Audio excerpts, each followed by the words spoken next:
Alas and alack, at least the nursery was clear, but that new house, new baby soon did appear. So finally, yours truly arrived on the scene, the family complete, and Catherine the queen. Now my poem, it seems, it grows very long, but Catherine's just 37 and still in full song. A window a day before the dawn, up before dawn, the fox on the hill, that glimpse of a fawn. Her family, her faith, and her friends with her stood, when Guillain-Barré threatened with all that it could. But Daddy recovered with those ideas all intact.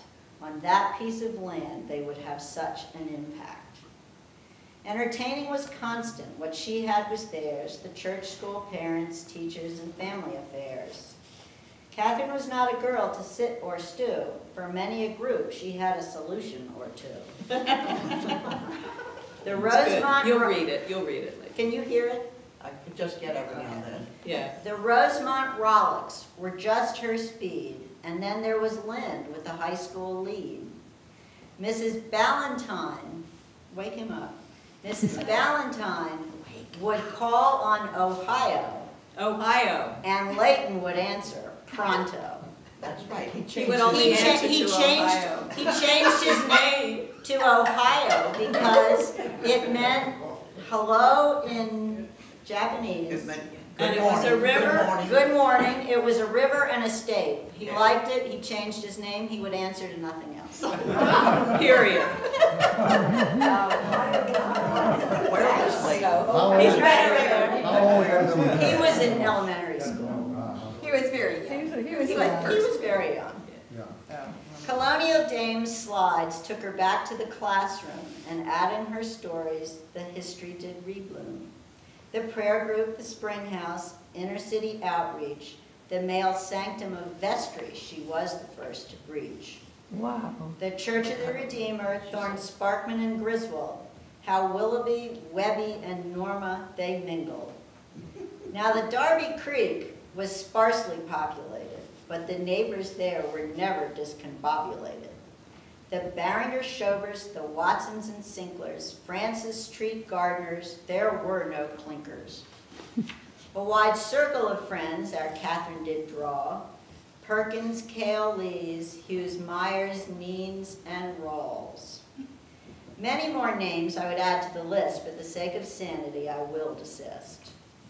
The years passed so quickly, the highlights so many, a knock on the head, spouses added aplenty. The marriages came and the marriages went, but the grandkids were something that heaven had sent. Harry, Paul, Kathy, and Bob's how it started.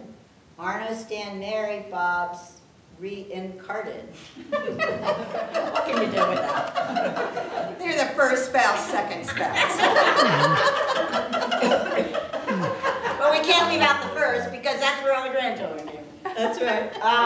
Lynn begat Debbie and Harry in course. Judy begat Paul and Jameson perforce. But before Ginger's begats were through, Debbie commenced with a great grand few. That's right. That's right. Ginger begat Elliot, Catherine, and Lillian. The greats will now follow with spouses as fill-in. Debbie married Carl, and then they had Flora, Amanda, Stephanie, Amanda, and Sarah. Flora and Sarah. This is Sarah. This is Sarah. Jamie was next to add Jill, and Ravenel has fit everyone's bill. That's their daughter. Yes, it certainly has. Paul married Monica. Gordon was there. Suzanne, the last to bring up the tale. Now in the process, we picked up a few. First Allie and Eric, then Wedding Bells too. Then Fred and Jeannie, then Eric and Elizabeth, and Eric and Danielle. That I couldn't rhyme. I didn't know it. It was fine. Now we in this poem from the South have repaired. Catherine of her lost home, she often despaired. Murdoch and Gussie, they had quite a brood, and Ginny and Betty and Helen include. That's her sibs. 2 days it would take us, and we saw sights aplenty. The Goat Man, Moore's Cottages, and cousins near 20. Real home to our Catherine, she barely transplanted. was her mother and father, and their love enchanted. In the north she was blessed. It was truly okay. She had Dearest and Pappy, Mimi and Aunt May. Mimi especially she loved having near, and her playing at Christmas made the caroling dear. The family would gather on the 4th of July for a festive occasion from champagne to pie. Now the animals finally take center stage. From Champ eating turkey to Rumple quelling a rage. Rumple was a duck. An attack dog. An attack duck. Topsy and Sheila, Coco, Wait More, Lammy, Eric Ripple, and Sheila the Second. Murgatroyd, Jemima, Junior and Ben, Mertz and the cats, too many to reckon. Now Pete the pony deserves his own rhyme. Judy only could ride him. A fence could not hold him. He had fine time. Once Gardener Catherine was hard at her weeding, completely oblivious to Pete's ever stealing. When sneaky young Pete, Catherine's bottom did bite, the kids were all laughing in utter delight. The pony snuck up behind her and bit her on the bottom. And we were all watching. We were all in the 3rd floor back, this upper part of the house. It had all these windows. It was sort of a summer room, and their cousins and all a pile of us looking out watching this show. None of them were weeding. You know, just We watching. got that right. And we knew what was coming, so we just waited. And sure enough. He got him. The next part of the story happens too fast. We all knew life was too good to last. Our daddy, her bud, left us too soon. Our sadness overwhelmed us, but with family around, she taught us to keep our minds to the task.